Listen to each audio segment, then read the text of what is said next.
Good morning and good afternoon. Welcome to another episode of Before Coffee. And it's what day? Mucking Fonday. I know. Wow, that weekend sure went really fast. But don't worry. We're going to tell you all the things you might have missed over the weekend so that you don't have to hear from anywhere else, I guess. Unless you've already heard about it. Yeah, I'm sure there's a couple of things on the weekend you've already heard about. And we're going to talk about it, give our own opinions on it, and probably get into an argument, I'm sure. So this is Before Coffee, the father and daughter comprehensive news of Planet Earth podcast, where we just got some coffee in our bodies, learned to read live on stream, and we are both going to, I don't know what we're going to do. We're going to cover some stories.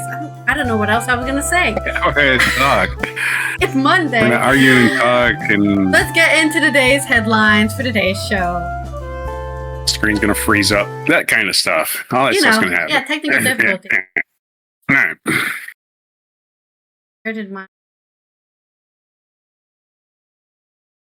First tech glitch of the day. First tech glitch. There we go. Today on Mucking Fonday, a researcher on violence in The Hague. Far-right ideology is becoming normal. Then you get this about the riots that happened on Saturday, the Anti-Immigrant riots in The Hague. And breaking news: EU airports are attacked with ransomware. You normally don't see those headlines. Plus, we're going to talk about Lane Staley's Lost Journals, a book written before his death. More news coming out of politics. The opposition comments on the budget. Gigantic SMS loan. This is new budget for Sweden before its elections happening here, in which they've cut a lot of taxes. And in Italy, a tourist is mistaken for a wanted fugitive, spends nearly a month in prison. Also, we have an asteroid that's going to smash into the moon in 2032. Get ready for that. And from culture news that everyone's been talking about for, I think, a week at this point, Jimmy Kimmel, Disney boycott intensifies, and a couple of stars have something to say about it. And in the United States, it is, I'm waiting for my page to load. It is National States and Capitals Day. So make a list of states and capitals you've been to. I've been to nearly every state and probably half of the state capitals. So it's September 22nd, which is also equinox, September 22nd, 2025 on Before Coffee.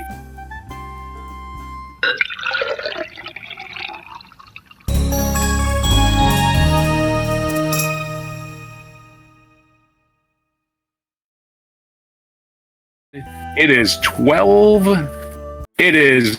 14 things today. Holy shit. This has got to be a record. Lots of important things happen on the equinox, not just holy crap. I mean, Jesus. So much to choose from. And, well, I heard, right, a little thing on the grapevine. The Rapture is tomorrow, so, I mean, we've got to celebrate everything we can. Yeah. Did you know it's Hobbit Day and Elephant Appreciation Day and Ice Cream Cone Day? Hobbit Day? Man, I didn't I didn't have my feet all haired up. Wow, this is fortuitous. It's Dear Diary Day, which plays in one of our stories. Oh, maybe that's why they're releasing it. It's convenient. That's a hell of a tagline there, yeah. It might be a bit of a reach, thinking that Lane Staley's family is like, oh, we'll do this on a National Day calendar. Well, maybe they're reporting on it is more of the thing. I know, I'm just being a smart ass. I'm being a smart ass. You remember that one diary entry we have from Lane? Let's release it. Did you see it? Let's come up. Sarcasm. Yeah, sarcasm is my religion.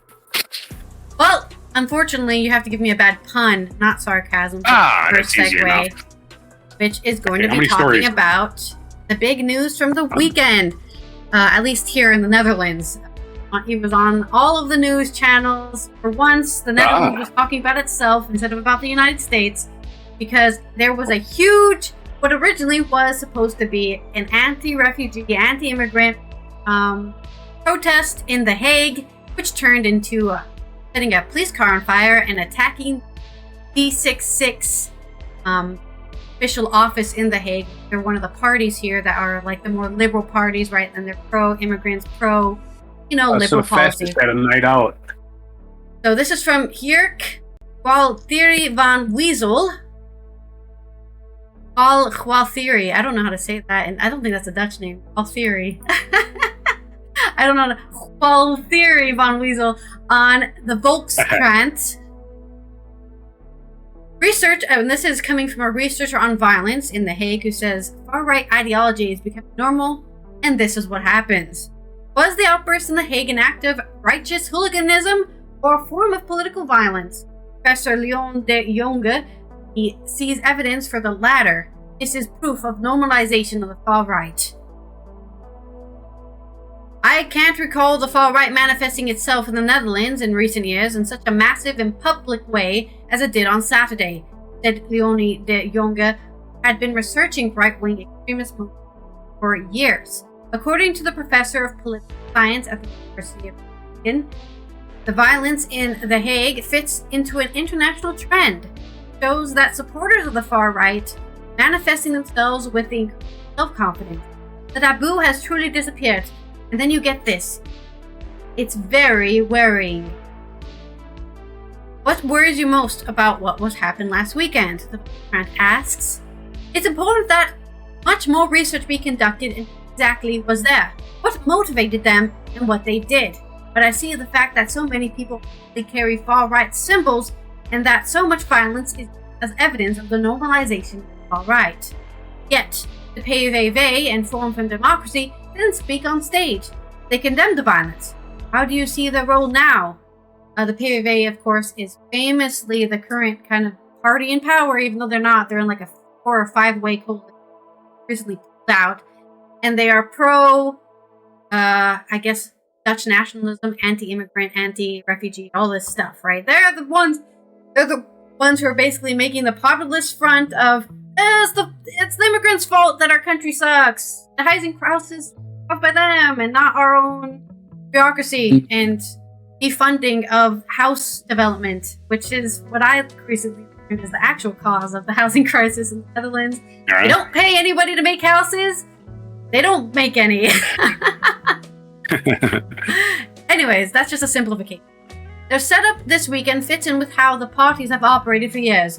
They have a front stage, backstage. We certainly see this with the democracy. They participate in democratic processes in parliament and during elections. But beneath the surface, there are contracts with express ideas that oppose democracy. That is also consistent with the fact that all radical right-wing parties have ties to far-right clubs in Flanders, Austria, Hungary, for example, as in they're affiliated with all over Europe.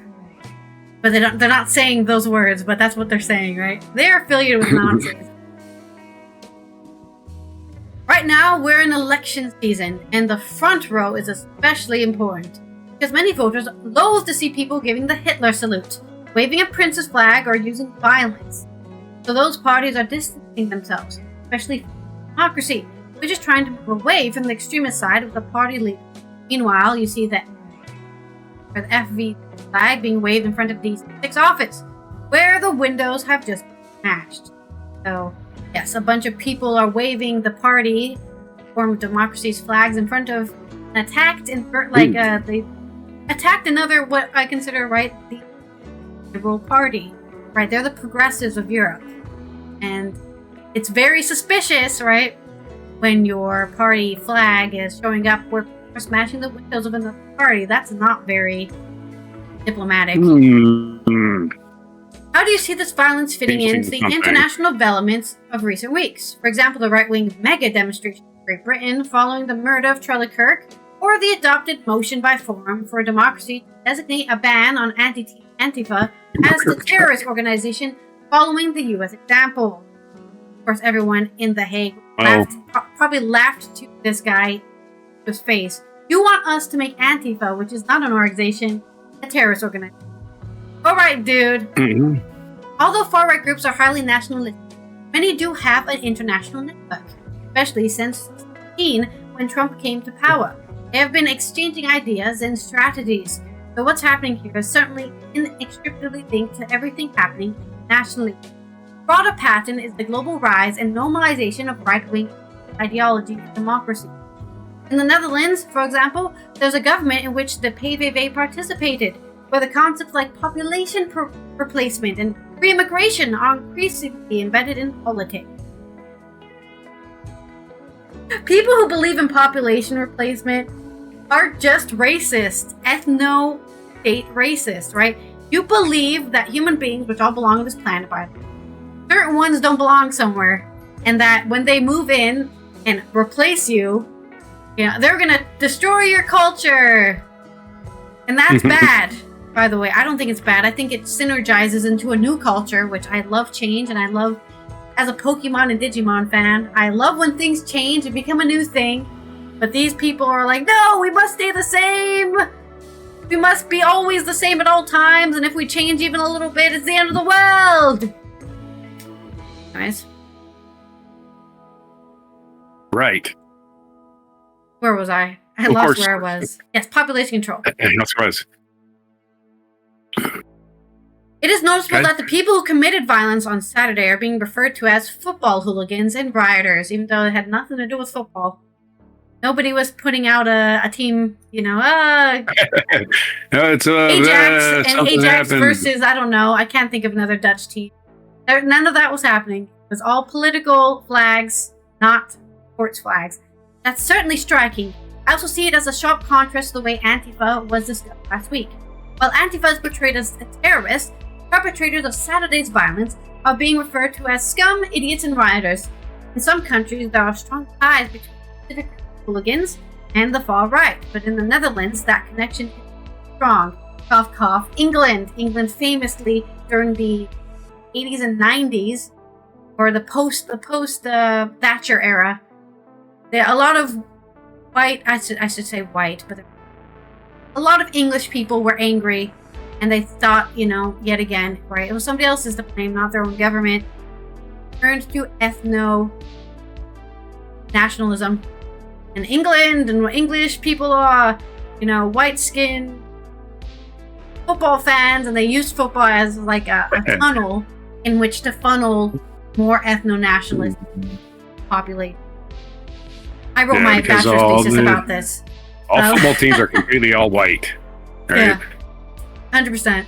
But it's that joke about that Trevor Noah tells about the French team, right?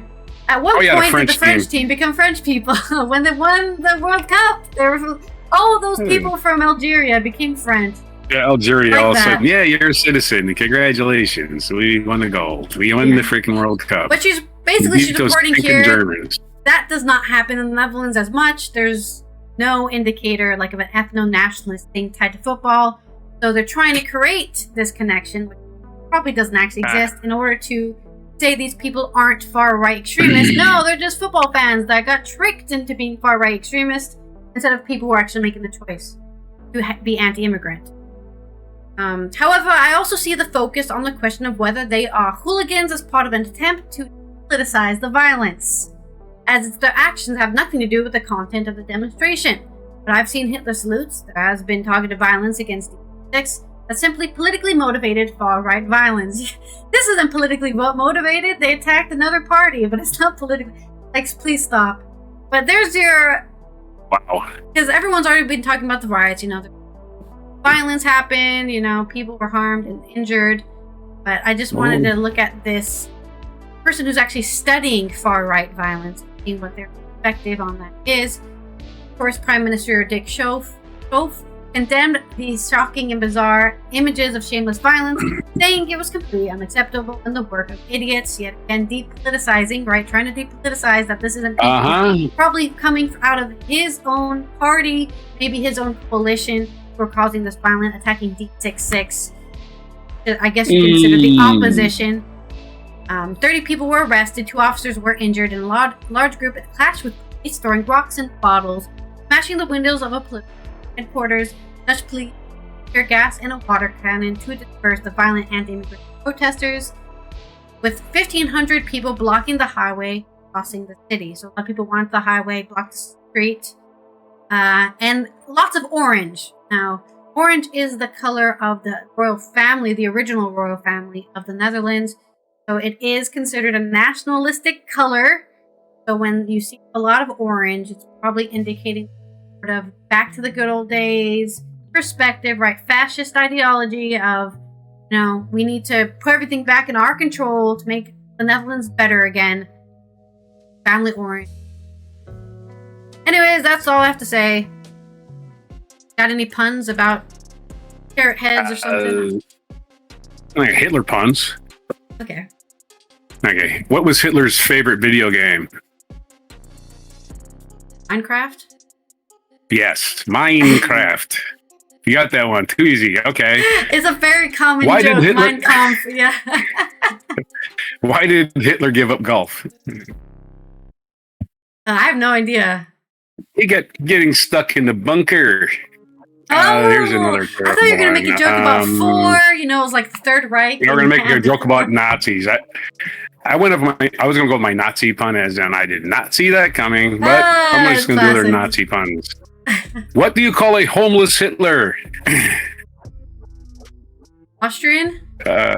No, you call him a ruthless dictator. And one more. Okay. Sorry.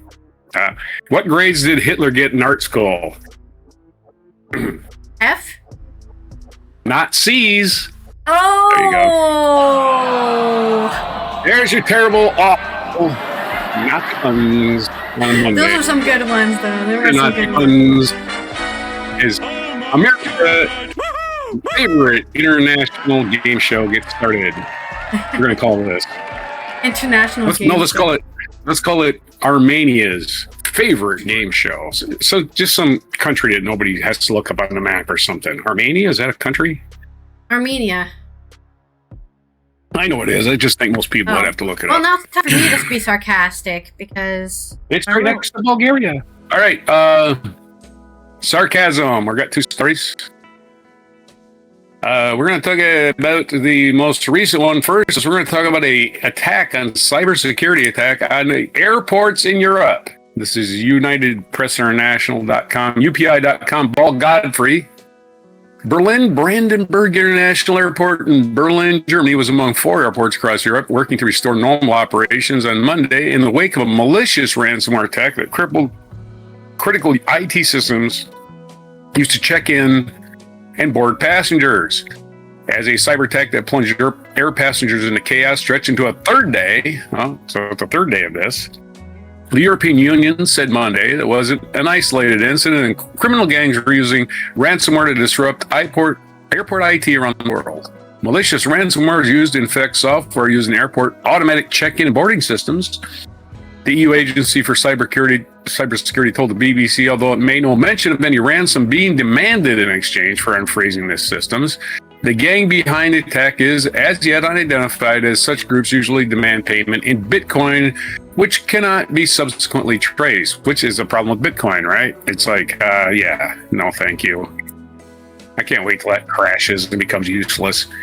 European airports, including Brussels, Berlin, and Dublin, were continuing efforts to return to normal, with London Heathrow requesting airlines continue to check in and board their passengers manually. Leaked internal communications show. So we're leaking internal. Somebody inside the airport is leaking stuff and putting malware on their computers. That's what I see here. The affected software is made by Collins Aerospace, a division of Virginia headquartered defense contractor RTX, probably getting infiltrated by the Russians. On Monday, Collins said it was working with its clients and was in the final stages of providing updates that would bring the affected systems back online. Collins Aerospace has yet to confirm it had regained control and secured the system, according to Brussels Airport. But a spokesman told The Guardian that only around 14% to 8% of Monday's departures and arrivals were canceled.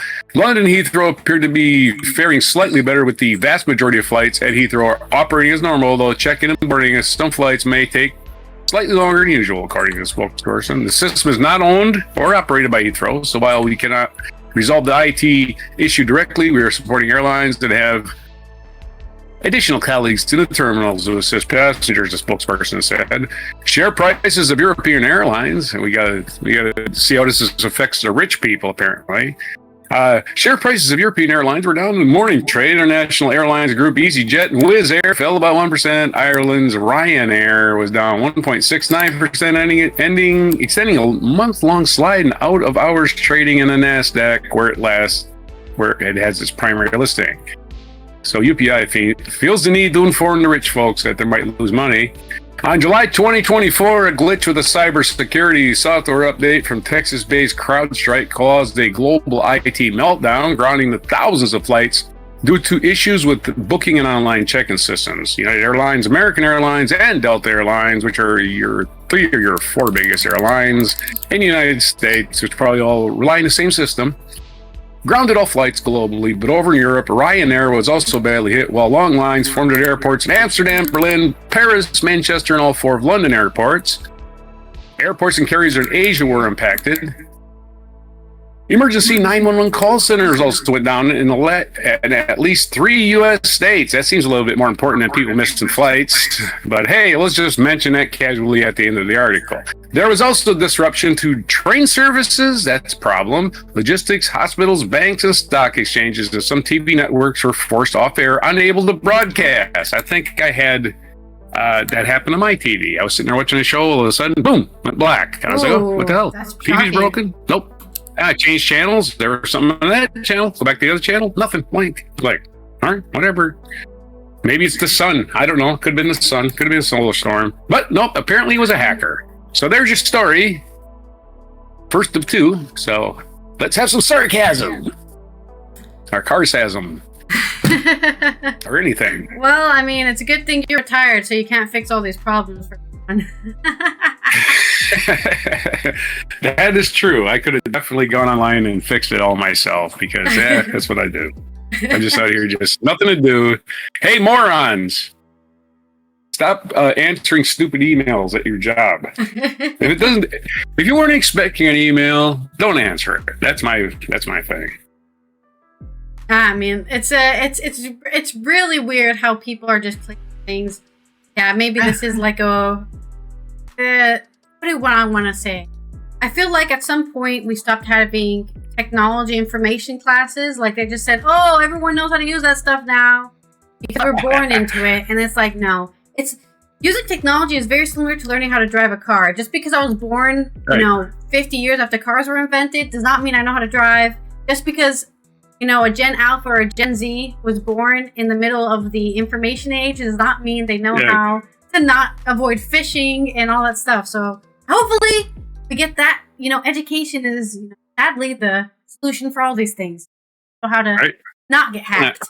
When people bring up their age, right? They bring up their age. It's like, you have 50 years of experience, or you have 1 year of experience 50 times. Which is it? That's what it is.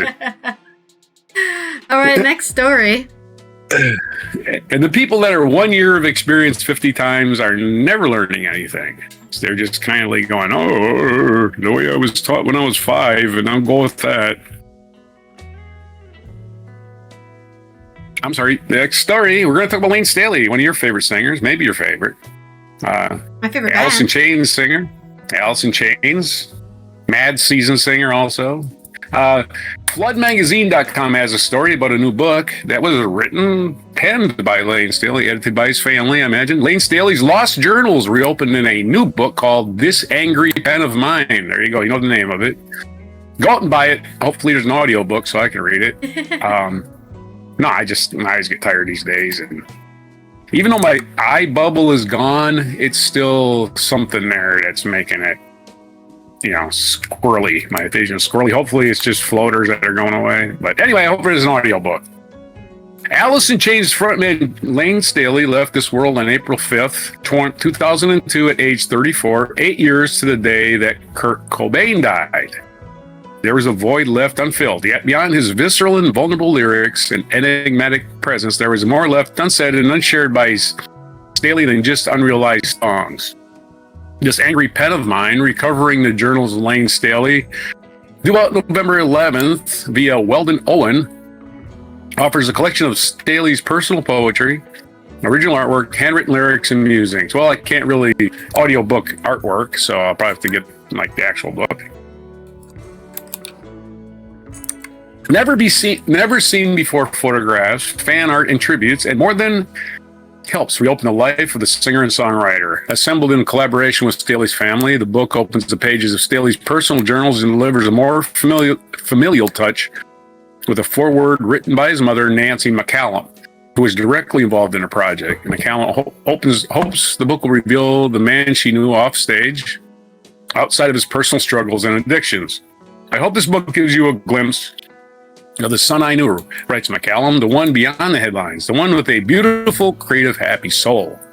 A photograph of McCallum holding a baby Lane, Staley's organized list of drum set pieces, and an ad for drum lessons, the handwritten lyrics of Jar Flies, I Stay Away, the angry pen of mine, this angry pen of mind reveals a son, musician, writer, poet, artist, and more, all of them gone too soon. Born on August 22nd, 1967 in Kirkland, Washington, Staley started playing drums at the age of 12 and began his musical journey in the 1980s in several glam rock bands, including Sleaze, Sleaze the 180, or Slez, it must be Slez, which transitioned into Alice in Chains in 1986. A year later, Alice in Chains formed with bassist Mike Starr, drummer Sean Kenny, and Jerry Cantrell sharing guitar and vocal duties with Staley. And in the mid-1990s, Staley also dipped into Mad Season, a side project with Screaming Trees' Mark Lanigan, Barrett Martin, Pearl Jam's Mike McCready, and the Walkabouts' John Baker Saunders, and later with Class of '99, another supergroup featuring Tom Morello, Porno for Pyro's Marion Lenoble, Jane Addiction's Stephen Perk, and then Collective Soul's Matt Seraltic. And by 1999, Staley had become mostly reclusive and isolated while struggling with addiction. He was found dead in his apartment in Seattle from accidental overdose of cocaine and heroin nearly 2 weeks after the overdose occurred. For decades, Staley's life and music have been honored with tributes in the continuation of Alice in Chains, which reformed in 2005. Shortly after Staley's death in 2002, his mother and father, Phil Staley, founded the Lane Staley Memorial Fund in his honor. Proceeds from the Angry Pen of Mine will benefit the fund, which helped provide education, treatment, and support for heroin addicts and their families in Seattle. Though Lane's scribblings and heartfelt musings are a window into the emotional depths of a man who gave so much of himself to his art and his fans, even as he struggled with his own battles, reads the descriptor of the book. His story, told through his own words, creations, and the lives he forever changed, is a testament to the enduring power of music, art, and the human spirit. So that's going to be hard to get sarcasm on, but see if you can get some. Well, as somebody who's such a big fan of Alice in Chains, so I think he died in 2005, right? He died in 2002. 2002.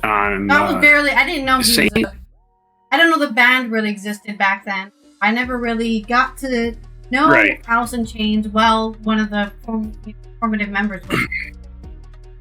But my favorite song, you heard their music song is. I don't remember the name of the actual song, but there's a part in the song that literally goes, "My eyes are bleeding." No, my ears are bleeding. My eyes are bleeding. It's a very weird song, like a Z-side. Oh, okay. A Z-side song. Is it? It's like on a. Is it Lane Staley singing it?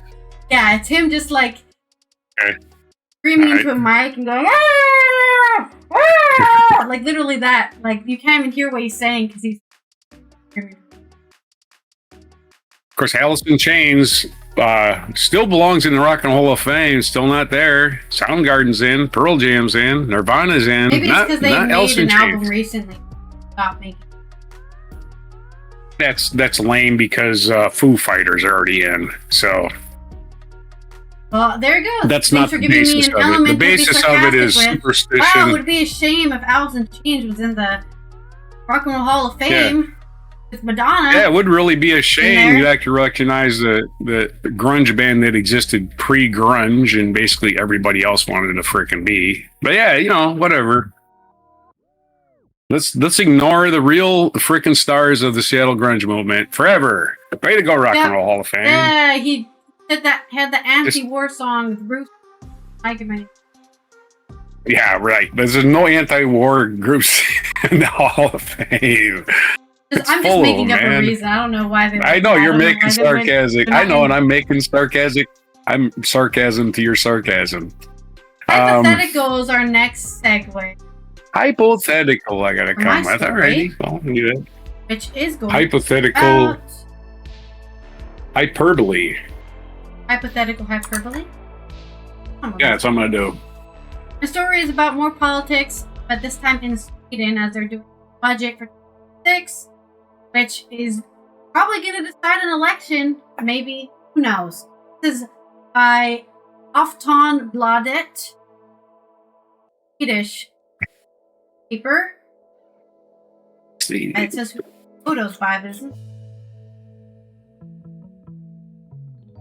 So whoever wrote this article. On Monday, today, the 22nd of September, the government presented its budget 6 with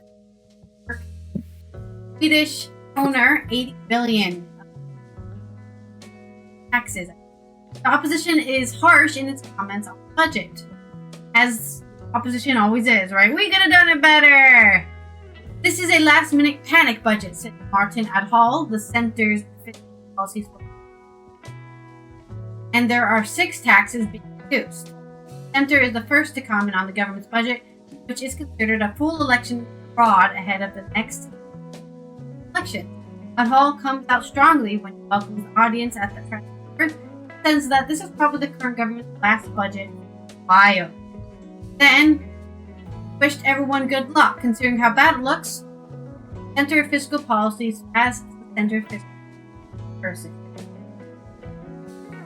He described the budget as some kind of gigantic SMS loan from the Swedish people, which, despite that, cannot cope with the big, deep economy right now, especially the sky-high unemployment that has increased dramatically to 500,000 people under the government. He points out that Swedish are far below the average, so they have half as much growth under the government. Worst thing is the huge gap in unemployment is now 8.2%. While it's below in the environment. Everything is just to create a feel-good atmosphere around the election. Everything temporary. Adhall believes that job creation must get started, that the budget lacks it. Also, climate goals. Ours. Social Democrats' fiscal policy spokesman Hale Damberg also tough on the budget. Today, the SD government had presented a farewell budget, said Damberg. Damberg also chose on growth that the verdict will be harsh on Tito government when voters go to the here. Mike isn't facing. Swedish and the Swedish people have become poor, he said. He believes that the Minister of Finance should apologize to the. It's strange how happy she says. According to Social Democrats, there is nothing in the budget that reverses the healthcare crisis coming in schools. It is a development with temporary measures, but without direction for the country, in my opinion, there is no growth policy. Nothing will reverse the job crisis, no credible welfare policies, Damberg. Refers to a press release about the Swedish economy that was sneaked out recently. The government-owned figures confirm the results of government policy. They're looking at a low growth, at a 0.9% growth this year. Oh, not even 1%. We have 100,000 more unemployed. In addition, we see that there are large deficits in public finances, said Damberg. The Social Democrats do not think the budget contains anything that will overcome. These are dutiful little bits and pieces with a little effort here and there. Not an impressive budget in relation to the unemployment. Now, government work line is work line without work, says Damberg. Budget also underfinances welfare. He believes that what it's really missing from the budget and what the businesses community is demanding is a cross-block and agreement. Would create a long-term perspective, would drive growth, but this government is not able to deliver on that. It is obvious that Sweden Democrats who have stopped an agreement. Left Party's policy spokesperson Ida Gabrielsen believes that the budget is a starvation diet that low-income earners will have to pay. The situation we are now, the government is emptying the treasury and letting the healthcare system pay. They have cemented the recession policies. For a long time, they have not invested, but now with 1 year left until the election, they seem to be spending money in pure panic. She believes that the investment comes far too late and is about looking good before a 2020 election. Instead, we have unemployment that is record high, and a growth is at rock bottom, she says. The Left Party is critical of many things, not least the reduction in VAT, taxes on food. If this is not going to be a gift card for the ICA group, then we also need to introduce supervision and regulations that ensure that every krona goes to the lowering food prices for households, she says. I don't know what the British household budget for food is, but I have seen an American graph, which is probably comparable because we're in a global economy, and there's actually been, I think, since COVID, there's been a hike in prices for all over probably the globe, and unfortunately it has not gotten lower. It's never dipped. It actually spiked up during COVID, and then it stayed there since, which you could argue, right, our food prices should have gone down by now because we've returned to normal, so to say. But it seems like similar to what happened in airports, right, with baggage fees. They added baggage fees during, at post 9/11. Oh, we need to cover all these fees now because we have to do much more things and pay the TSA. We're going to add baggage fees. They're waiting for those fees to go down. And then what did they do? They kept it. It's still here. Yep. So that seems to be what at least current food prices are. Nobody's lowering food prices because, hey, we're getting away with it. We're going to keep it high. The Green Party's fiscal policy spokesperson, Janine Alm Eriksson, focuses on the same issues as the rest of the opposition, but not unexpectedly, they focus on the environmental issues. We simply need to reduce emissions and build stronger. This government is completely failing at that, she says. The climate crisis is accelerating, but the government is still in the fire. Several budgets, more has now been invested in measures that slow down the transition than in things that promote it.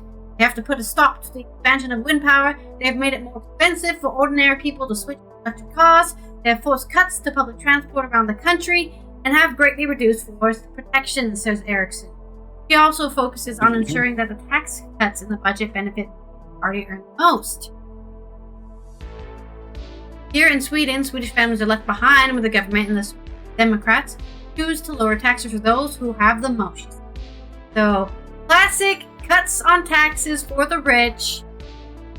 Yep. And starving out the poor. And also just not helping any of those people, right? Oh, they can't afford food and they also can't get jobs. So they're just going to starve to death, I guess. As, what is it, Social Democrats said? No, Left Party said, right? Starvation diet. We'll fix the deficit by starving the majority of our population. That will work. Hypothetically, wouldn't it be nice? Wouldn't it be nice if rich people took the blame for the shit that they cause once in a while? That's my little hypothetical. Because all these grocers are making so much money. Yeah, poor people have never caused a problem in the history of poor people. Poor people just exist. That's all they do. They just exist. They're trying to get through life, and they get blamed for everything. The rich people blame them, and then the middle class gets to point the fingers at them and say, "Hey, you guys aren't working hard enough. If you just studied harder, worked harder." Which is class system. And, and this is a great example of how textbook class system. Europe is in certain ways better than the United States, right? There's still plenty of countries here, which is why you can't treat Europe as a monolith, that are not going through a great political change that you think they are. Right. Yeah. And there'll never be a case where the rich people are ever going to blame themselves. They're just going to they're never going to fix the problem. Rich people are never going to fix a problem either because the world made them rich. Why would they try to fix things that made them rich? So what they're going to do everything's working just fine for me, yeah. They're going to help you blame other poor people for your problems and never blame them. So that's our. All they got to do is get 51% of the people to just argue with the other 49%, and they're fine. They're fine. They'll keep collecting money, keep pretending that they had nothing to do with it. Well, hypothetically, it would be nice if they took responsibility once in a while. It would change the world dramatically. For the actual world, the oligarchs are the ones changing things, causing problems, starting wars, so they can protect their bottom line, and we sit around and fight over minutia that they never cared about. You think they're religious? They're not religious, not at all. They think about money. Our next segue is a haiku from me. Take me away to your 2 stories. Haiku! I got 2 stories, hopefully. Okay! Let's do the more current one, I guess. Which is a tourist mistaken for wanted fugitive spends nearly a month in prison in Italy. Who invented fascism? Italy. Anyway, the tourist mistaken for wanted fugitive spends nearly a month in prison. Yeah, we don't care. We know you're a criminal. A Romanian tourist. This is from CBS News, which is still a thing until the FCC pulls their license if they report a story on Trump or something. So it's a matter. We still have news in this country somewhat. AOL.com actually has the story. Well, I guess it's probably owned by CBS News by now. Actually, they're owned by Paramount and Viacom, but whatever. A Romanian tourist spent nearly a month in prison after police mistook him for a wanted criminal on the first day of his holiday in Italy, his lawyer said on Friday. The nightmare is over, we hope. Ovidio A. said as he left Pordenone prison in northern Italy. Local newspaper Corriere del Veneto reported. He was finally able to reunite with his family, who had been waiting for him since August 24th, the day of his arrest, his lawyer Stefano De Rosa told AFP. Originally from Lassi, Romania, Ovidio A., we're not giving his last name, but his first name is Ovidiu,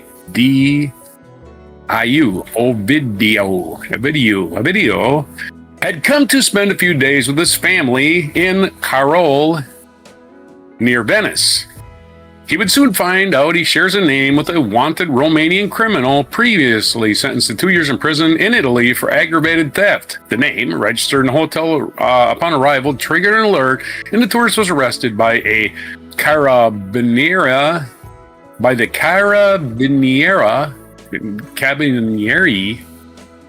Italian word.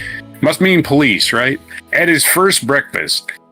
Yeah, wakes up in the morning, eating breakfast, and they arrest him for being, totally case of mistaken identity. His lawyer explained that he had struggled to gather evidence proving it was a case of mistaken identity, as the initial trial for aggravated theft dated back to 2014 and the final sentencing 2020. The computer systems of the police, prison, court, and cab, whatever that word is, do not communicate with each other. I had to describe documentation for each office. I had to request documentation from each office, the lawyer said. According to Corriere di Veneto, the tourist and his family were expected to continue the holiday in Italy for a few more days before returning to Romania.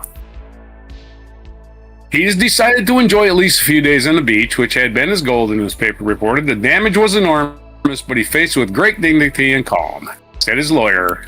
His lawyer told Corriere del Veneto, which is the newspaper. That was your story on the unfortunate poor man who just shrugged it off and still had his vacation. And apparently he was not attacked or anything while he was in prison, so it seems to be healthy. So there's your story, short and sweet.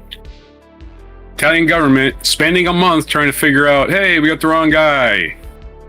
Hey, that's just what a criminal would do. You say you got the wrong guy. Yeah, you're not fooling us. Haiku time. Okay, I wrote a haiku. I don't know. It was you read that so fast, I didn't really have time to write a haiku. Okay, well, I'll read more. Ancient stones whisper, footsteps crush the sacred earth. Beauty wears its scars. Because there's damage. I don't know.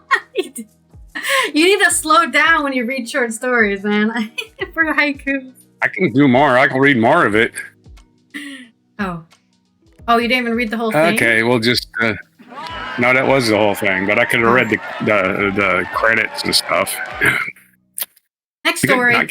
You want more time? No, it's too late. Okay, no more time. Too late. Okay, we'll talk about an asteroid then. This is from Gizmodo.com. We got our little timing clock for the asteroid that's could hit Earth. But there's another one coming a little bit later in 2032 that's predicted to smash into the moon. An asteroid could smash into the moon. Here's why we should destroy it, says the article written by Ellen Lapointe, Gizmodo.com. Asteroid 2024 YR4 garnered global attention last year when astronomers estimated it could hit Earth in 2032. That's not the one we're talking about on our little clock. Totally different one.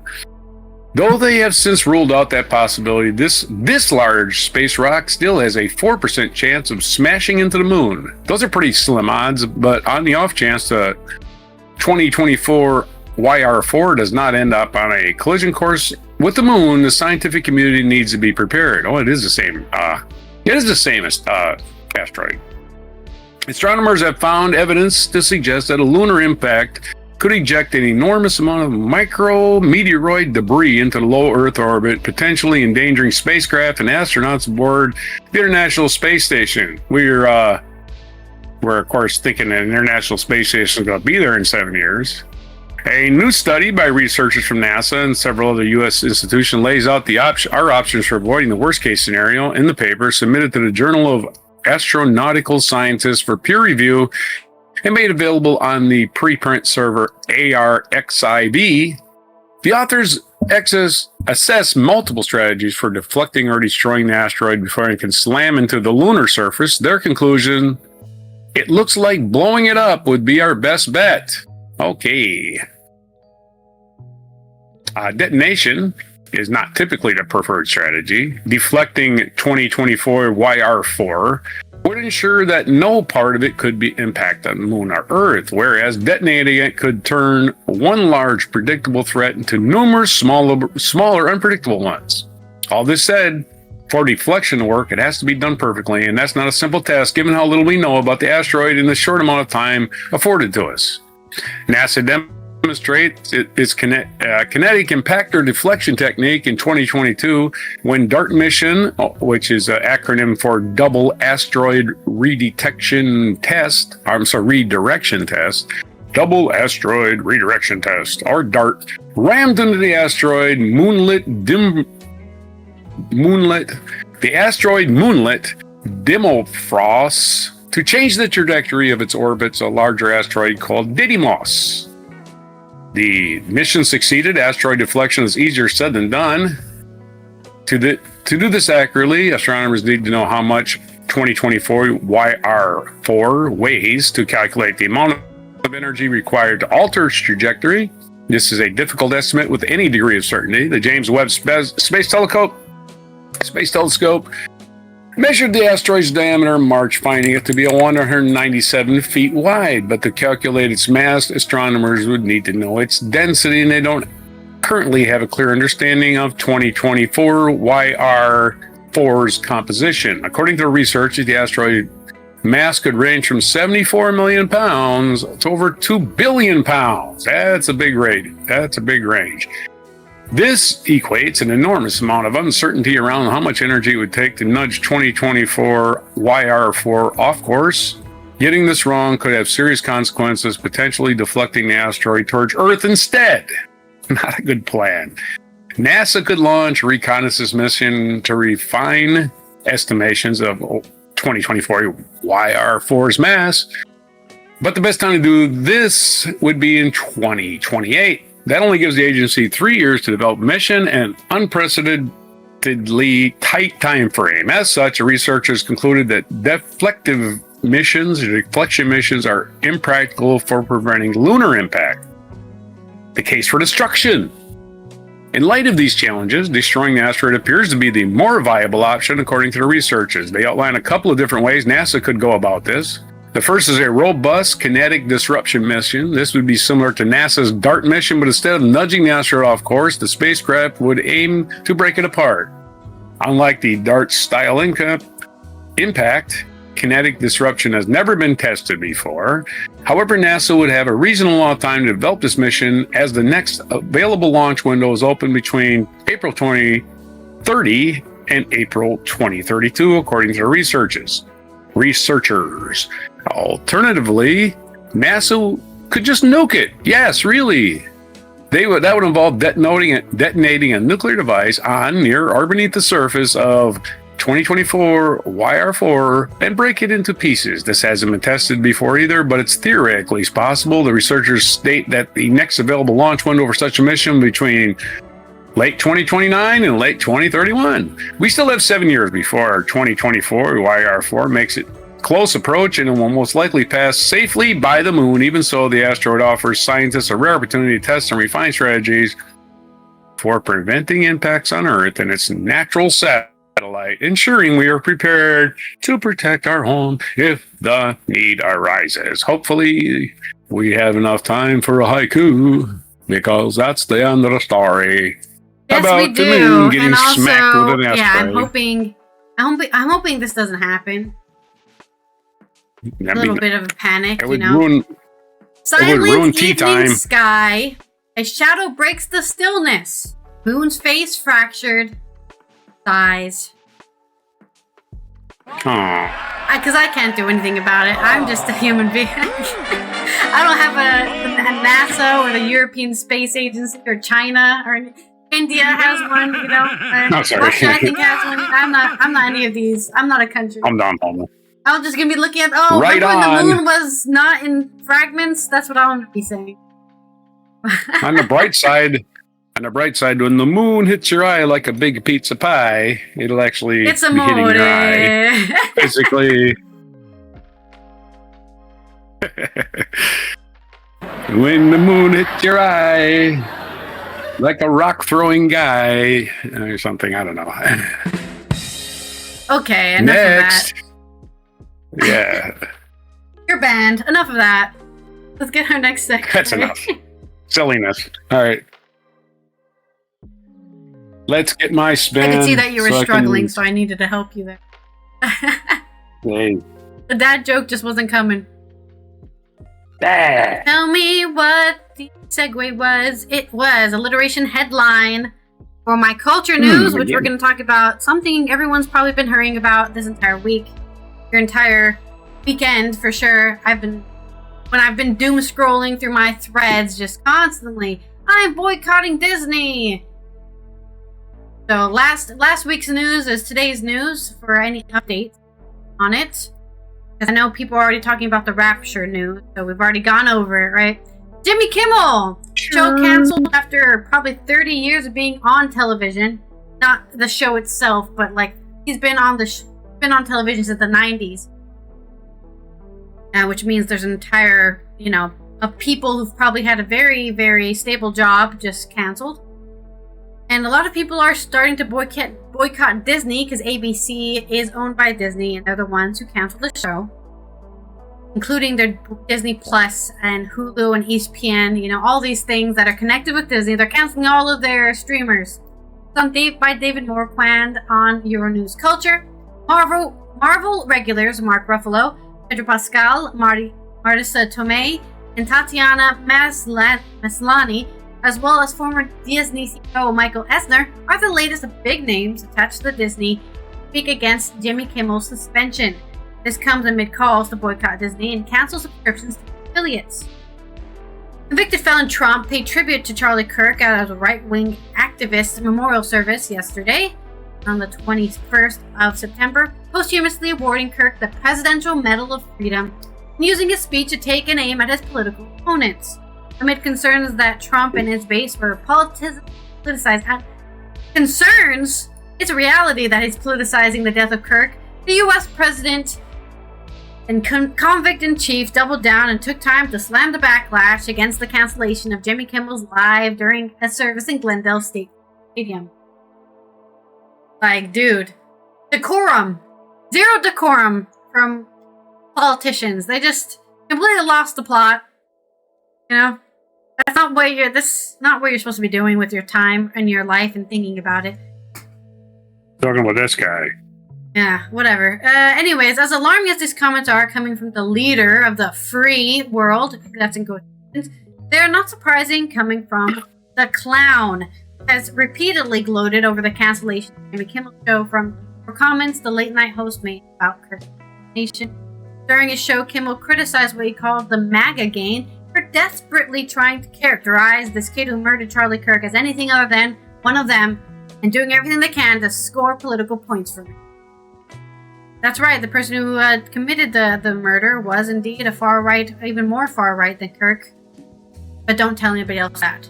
FCC Chair Brendan Carr, which would be a political person, somebody in the government, federal communications, okay, called Kimmel's comments true or sick. That's not his... I mean, he can have an opinion on it, but he can't make any decisions based on that because that's free speech. And hinted at regulatory action against the networks and Disney, warning, we can do this very easy way, or we can do this the hard way. So, what did I hear there? A government official threatening to put government regulations on ABC for the comments made by one person on their network. People want to say that's not attacking free speech, by the way. People want to say that's not attacking free speech. A governmental official threatening a network. Trump described Kimmel's suspension as great news for America and went on to say the typical things he says, like calling people losers and, you're fired and all that bullshit he did on reality TV, because he still thinks he's on I genuinely think he thinks he's on a reality TV. Not know where he is. Full dementia. Since Jimmy Kimmel Live was pulled from ABC Network, a huge number of prominent creative voices have condemned the decision, with many voicing concerns over the endangerment of free speech and the proliferation of government censorship in Trump's America. This happened in Nazi Germany, by the way. Just want to clear that up. Yep. They started silencing comedians and anybody who had leftist policy, anybody who makes any not serious jokes. Yep. Right? And make it into a serious thing that you said. I can't believe you said that about Hitler. You're off there. You're blackballed and you're never going to be seen again. Probably should leave the country too. Celebrities and fellow talk show hosts have taken a stand, denouncing the suspension as an attack on first rights. Part of the outcry has led many to boycott Disney, acquired ABC in 1996, and also owns Fox, ESPN, National Geographic, FX, and indeed, many are canceling their Disney subscriptions to show support for Kimmel. According to ITM, as of the 21st of September, Disney stock has dropped more than 2%, an estimated $4.3 billion since dismissing Kimmel. 2% might not seem a lot, but they make a lot of money every year, so you just got to keep on pushing the boycott. Lucky for me, I don't subscribe to any of these, so I've already been doing it. The number seems to be on course to increase as social media users are urging their followers to cancel their subscriptions, with Cancel Disney Plus trending on Twitter. Disney also owns flagship IPs like Marvel, Star Wars, and Pixar, which is why it's significant that several Marvel stars have spoken out against the House of Mouse, with some endorsing a boycott of the studio and the subsidiaries. Mark Ruffalo, who has always been a political voice, played Bruce Banner and Hulk in the MCU since 2012, shared a report indicating Disney stock had dropped 7% following Kimmel's suspension, going to go down a lot further if they cannot cancel the show. Ruffalo, Disney does not want to be the ones that broke America. Ubiquitous Pedro Pascal, who recently starred as Mr. Fantastic in the Fantastic Pedro Pascal is rumored to have a prominent role in the upcoming Avengers Doomsday. Took an Instagram to write, "Standing with you, Jimmy Kimmel Live." He added, "Defend free speech, defend democracy." Marisa Tomei, who played Aunt May opposite Tom Holland in the Spider-Man franchise, reposted a call to unsubscribe and boycott platforms under the Walt Disney Company umbrella, while Tatiana Maslany, who plays She-Hulk, urged her Instagram followers to cancel your Disney Plus and ESPN subscription! Joining these Marvel-affiliated creators are Andor writer Dan Gilroy, who wrote a guest column at Deadline denouncing a venomous evil and governmental siege, and former Disney CEO Michael Eisner, who condemned the move to pull Jimmy Kimmel Live as a signal of poor leadership at Disney. "Oh, we got threatened by the FCC, we better listen to them. How about your rights to not be threatened with regulatory actions?" Where has all leadership gone? If not for university presidents, law firm managing partners, and corporate chief executives standing up against bullies, who then will step up for the Fifth Amendment? Eisner wrote on Twitter. Elsewhere, Damon Ledenoloff, the creator of ABC Lost, showed his report for Kimmel on Instagram, writing that he had shocked, saddened, and infuriated by the news. Emmy-winning showrunner has long-standing relationship with ABC. Said that if the suspension isn't lifted, he can't in good conscience work for a company that imposes. There's also just like a lot of course, more social media reporting from this, but that's what it is, right? We need to see what they're saying. A dark time for comedians, by extension for all Americans. Every culture needs humor. It's how we heal and how we connect with each other. Take it away, and what's left is fear, silence, and a weak existence. When the government targets one of us, they target all of us. The statement continues, they strike at the heart of our shared humanity. Strip away the basic right every person deserves. Speak freely, question bodily, and laugh loudly. This double standard, where those in power can criticize and ridicule without consequence, but silence those who do the same in return, is an outrage. It's unlawful, right? Where's the suing the convict in chief here for saying, I'm gonna get these people fired? I'm sorry, dude, that's not your job as the president to get people fired. You should be focusing on your country, not on some dude on the television screen. And also, that probably threatens their stocks, right? It's like what Elon Musk does, right? Elon Musk says, blah, blah, blah sucks, and suddenly the stock drops. Don't you think that's a bit suspicious? You know, playing the stock market like that, where you just tweet something and can control what falls and what rises on the stock market? Very suspicious. Good thing there's no rules on the stock market anymore, or anything for that matter. While there's still the possibility that Disney and Jimmy Kimmel may sign an agreement leading to Jimmy Kimmel Live returning to air, calls for the boycott of the company's platform could create a significant financial loss, not to mention further tanking the group's revenue. Considering Trump continues to use the apparatus of federal government to pressure companies to reshape the landscape, now is the time for media companies to take advice from former President Barack Obama, who wrote in the wake of Kimmel's cancellation, after years of complaining about cancel culture, the current administration has taken it to a new, dangerous level by routinely threatening regulatory action against media companies unless the muzzle or fire reporters, commentators it doesn't like. That's my best Obama. I apologize. He added, it's not this bad. is precisely the kind of government coercion the First Amendment was designed to prevent. And media companies need to start standing up rather than capitulating. I 100% agree. The one way, right, this is not just for companies, for everyone out there who's listening, no matter what country you live in, the one way you lose your rights as a citizen is that you let them take them away. You say, oh, you're not letting me do this anymore? Okay. Then you just lay down. You need to fight for the things that you have the right to have. Right. You know, like the Beastie Boys say. You've got to fight for your right. For your right. The party.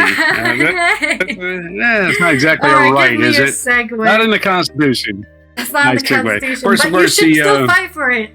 You have your rights. Right. We're going to pretend that there was ever any rights to begin with.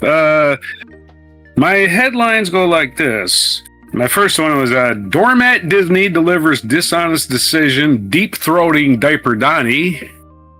Oh, yeah. And the other one is called Capitalists Created Cancel Culture. They actually did, and I'll give you many examples. When people complain, about, the Cracker Barrel. That was a corporate decision. It had nothing to do with anybody complaining anywhere. It was a corporate decision made by a capitalist to say, hey, let's change our logo. And all the right-wingers lost their freaking mind. The Dr. Seuss books removal is another, oh no, they're canceling Dr. Seuss. Again, decision made by the publisher. Nobody made them make that decision. They did it because, hey, we don't want to offend people. Imagine that. Capitalists want to make money by not offending people. We're going to fault them for that? I can't. Aunt Jemima is another one. The Washington Commanders, right? The Washington Redskins changed their name. Why did they change their name? Not because of peer pressure or American Indians or liberals. They changed it because FedEx, the company that the big corporation that put their name on the football stadium, said, we're taking away our name and we're taking away the money that we gave you to put our name on the stadium unless you change your name. So it was capitalists doing this crap, and we keep acting like it's the government or it's liberals out there. No, it's capitalists. It's all capitalists doing this shit. Nobody's making them do it. Nobody's boycott. I didn't boycott any of this shit. I didn't give a crap about Cracker Barrel. Yeah, I mean, so there's your total long speech for that. And I did send you a video. I get some applause, don't I? So it's video time. Not video time. I did send you. I sent you a video a while back. It's not too terribly long, hopefully. Your alliteration. There you go. Thank you very much. All right. Let's today is the wheel. 22nd of September, which is a lot of damn things. I say 14 things today. Holy crap.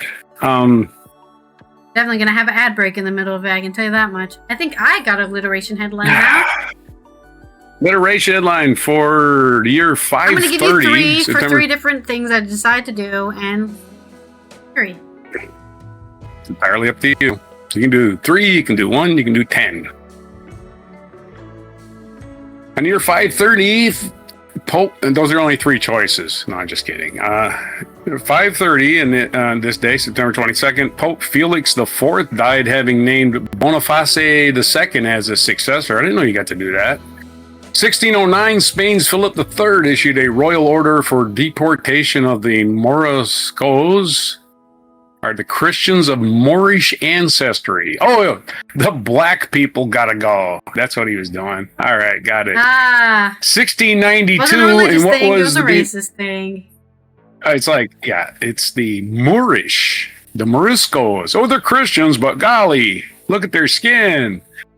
1692, that golly is old Spanish. That's probably why I'm 1% Molly, by the way. Moorish. There you go. In 1692, well, my DNA's from Africa too. Don't forget that. And what was to be the last execution? I know, recent DNA. I'm talking about their professor. In 1692, and what was to be the last executions during the Salem witch trials? 8 people were hanged. Good old Salem witch trials. Why did we come to America? Freedom. To have witch trials. Yeah. 1776, American officer Nathan Hale, speaking of hanging, he was hanged for the British for spying during the American Revolution. He had that famous saying, which we don't even know if he said it or not, but he said, "I only regret I have one life to live for my country," which people were confused because he didn't even actually have a country at the time, although we had declared independence. 1888, the first issue of the National Geographic magazine was published, and it became famous for its richly illustrated articles in various geographic regions around the world. I didn't realize it was that old. So happy National Geographic Day. I'm sure that's a thing today. 1927, Gene Tunney successfully defended his world heavyweight boxing title by defeating Jack Dempsey after a controversial long count in the 7th round.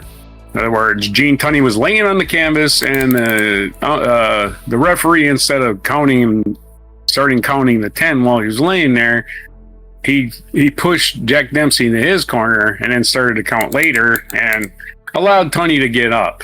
So that seemed like a little, boxing always been a little shady. 1940, Jean de Croix, the French Governor General of Indochina, appointed by the Vichy government after the fall of France, concluded an agreement with the Japanese that permitted the stationing of 30,000 Japanese troops in Indochina. Oh boy. Indochina. That went well. 1950.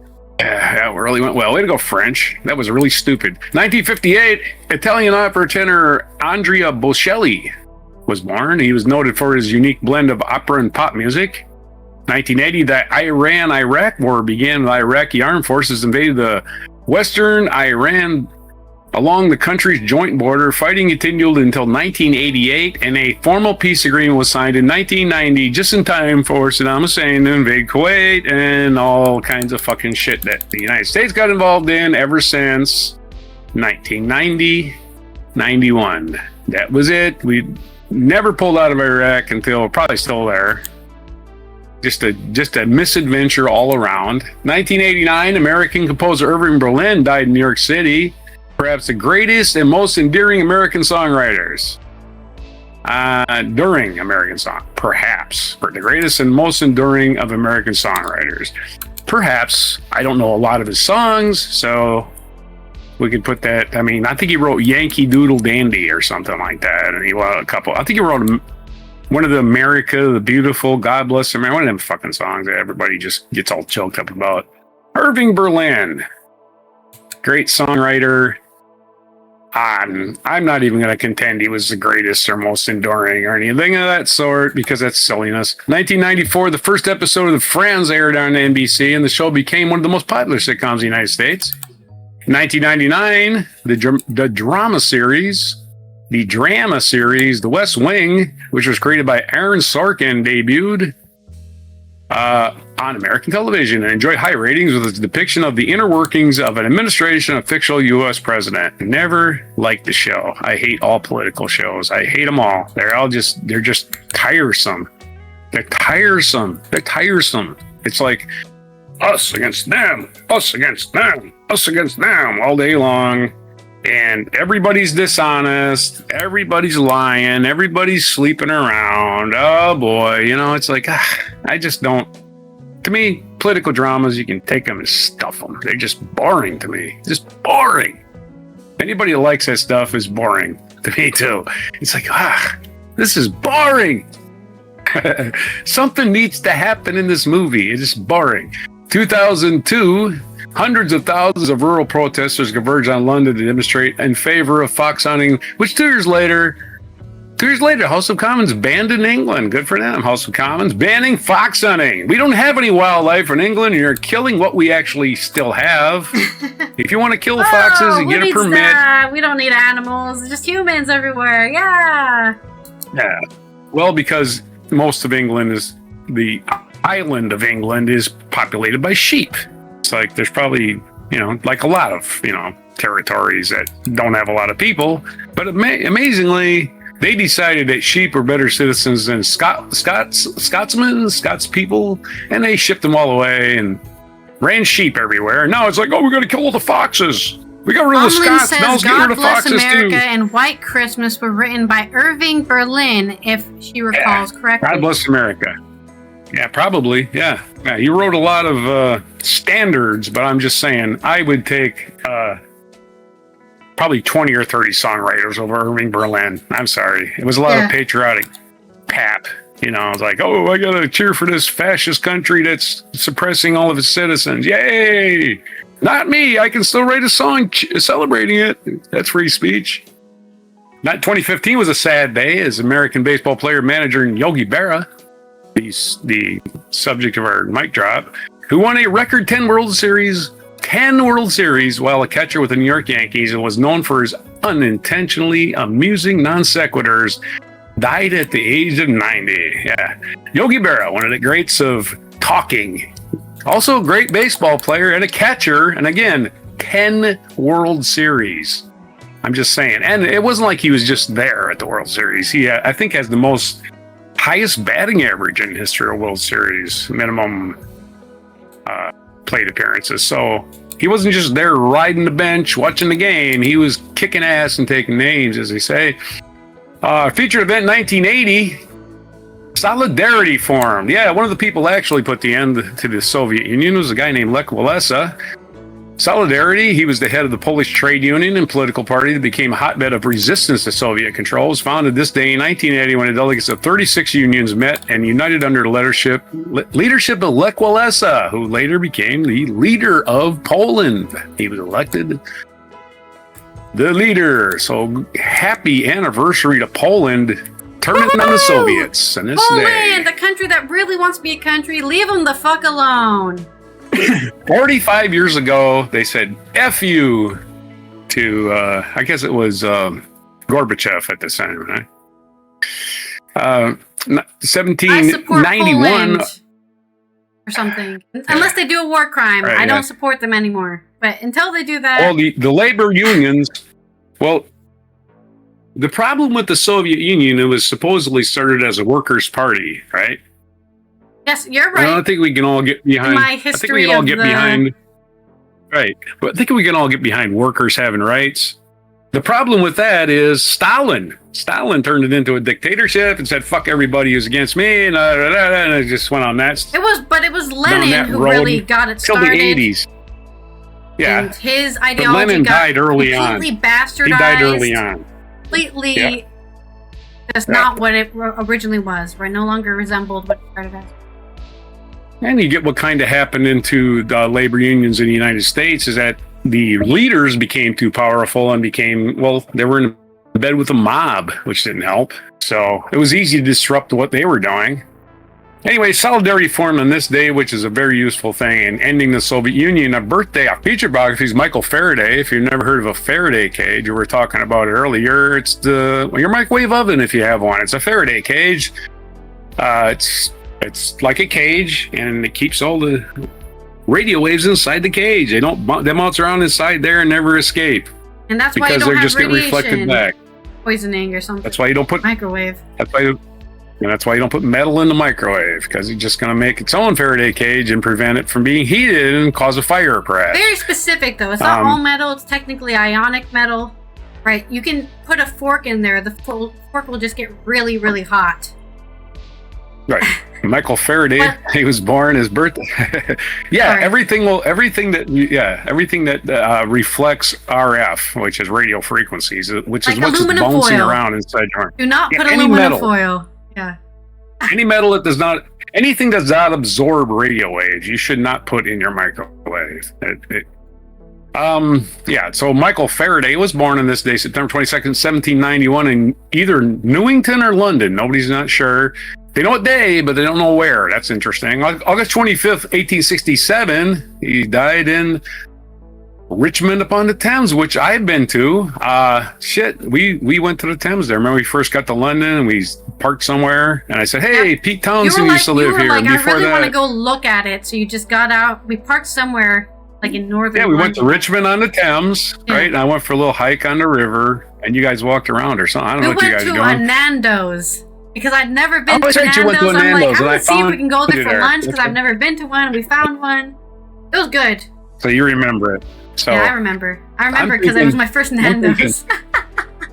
I'm thinking Faraday's cage might just be around there somewhere, right? Maybe we missed a tourism thing. Yeah. So anyway, Faraday is the one who also identified the electrical properties of a capacitance. And capacitance is measured in farads to this day. It's called a farad. So he has his own unit of measure named after him. So his birthday. Other birthdays today. Ilse Koch, German war criminal, born in 1906. Got to keep track of them German war criminals' birthdays. Probably Coke. Yeah, so like get him the Koch brothers. Coke, yeah, Coke. Coke, as in he did a lot of Coke, but yeah. Maybe. A lot of people were doing drugs until we made them illegal. German war criminal gets his birthday remembered for some fucking reason, but there you go. Remember, don't be this guy. 1907. Nick Cave's birthday today, Australian musician and author. Red Right Hand, if you know that song. Born in 1957, so Nick Cave, not a German war criminal and not a serial killer as far as we know. Also, Joan Jett, also not a Nazi war criminal. American musician, born in 1958. Of course, leader of Joan Jett and the Blackhearts and former member of the Runaways, the first, I guess, all-girl teenage group in America, the Runaways, with their highly sexually charged lyrics. 1958, also the birthday of Andrea Bocelli, Italian singer. So two singers born today, Joan Jett and Andrea Bocelli, sorry. Born the same day, 1958, and National Day. Clear my throat because there's a lot of them. There you go. It's American Businesswoman's Day, so we got that. It's autumnal equinox, we know that. Of course, if you're in the southern hemisphere, it's also called the autumnal equinox. I'm not exactly sure why, but it's actually the other direction you're going to, is the, what do they call the winter equinox, you're saying, or? The spring equinox, the whatever it's called. Vernal equinox. That's what it's called. One of the springs called vernal. That is in my head. I know it.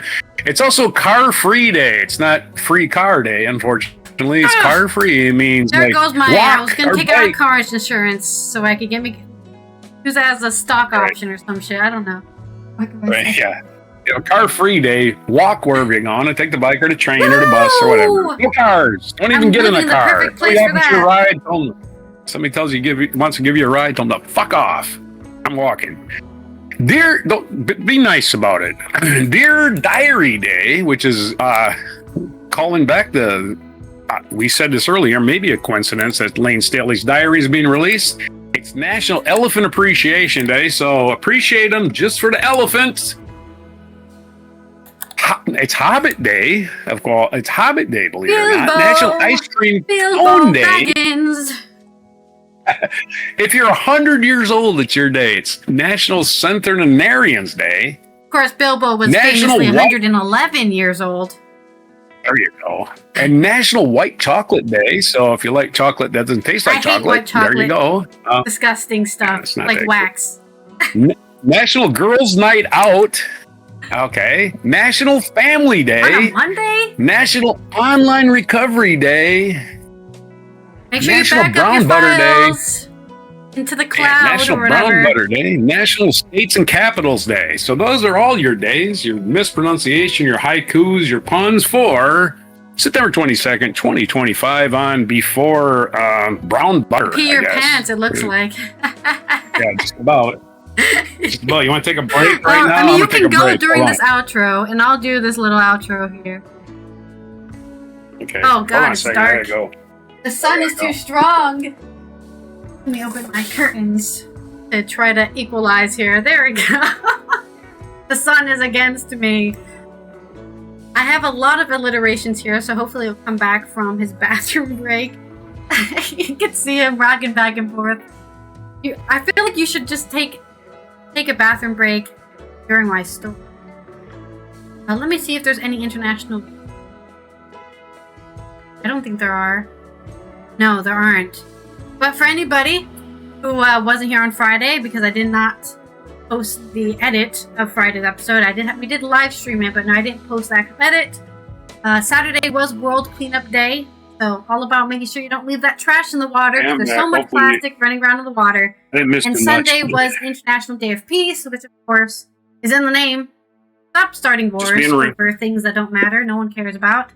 Only you care about it. For some reason, you want to kill people for it. Very weird behavior. Are you back? I'm back. All right. So I've got a couple of alliterations. I say a few alliterations for you. All right. Cool. First one. Solidarity, steadfast spirit sparked a symphony of resistance, rallying resistant voices against Soviet suppression. Oh. That's a bit cheaty, but it's about the solidarity movement in Poland. Then, Faraday's fascinating fabrics of physics forged fundamental frontiers. Thanks, PH, for being a sound. That was really easier. Elegantly enormous elephants enchantingly embody Earth's extraordinary essence. Elephants, of course, being my favorite animal of all time. I love elephants. Then, elephants. Hobbits herald a hearty harvest in the Happy Hills. Because it's also Harvest Day, it's Bilbo and Frodo's birthday. Celebrate the beginning of our, journey to destroy the ring. And then, of course, everybody's an equinox evokes an exquisite evolution of energy because the sun. Everybody in the Shire is 100 years old. Yep. And there are my 5 alliterations for you for today's show. And, all right, let's do it. That's been Allison here from the Netherlands, Roger from the East Coast of the U.S. as we finish off on Mucking Fun Day. I hope you had some fun. We learned about a lot of things that happened over the weekend, and we will see you tomorrow for a Good News Day, where we will tell you about all the good news you need to hear about to get your hope in humanity restored.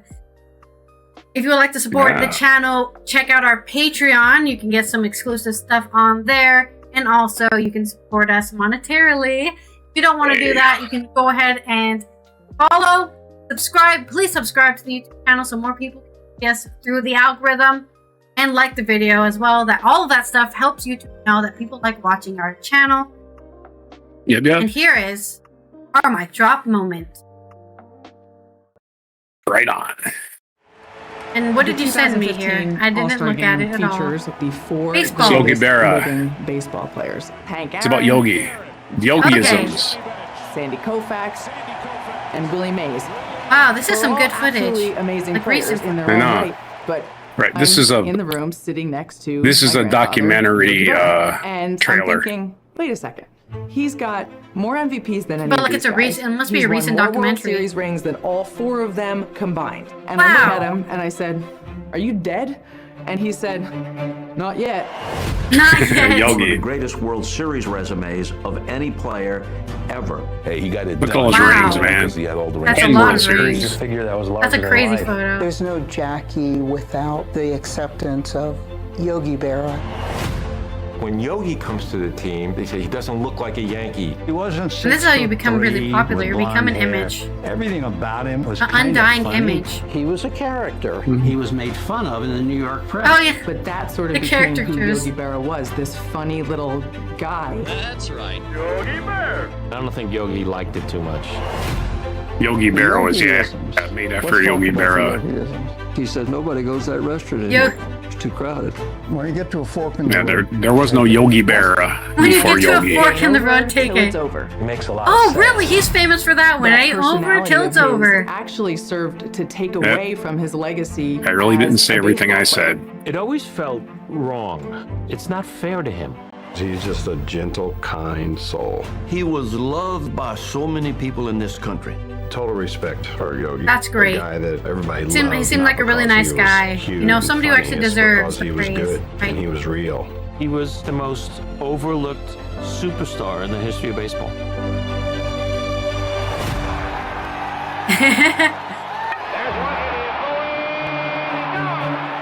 I mean, that's a true thing to live by. To Yogi!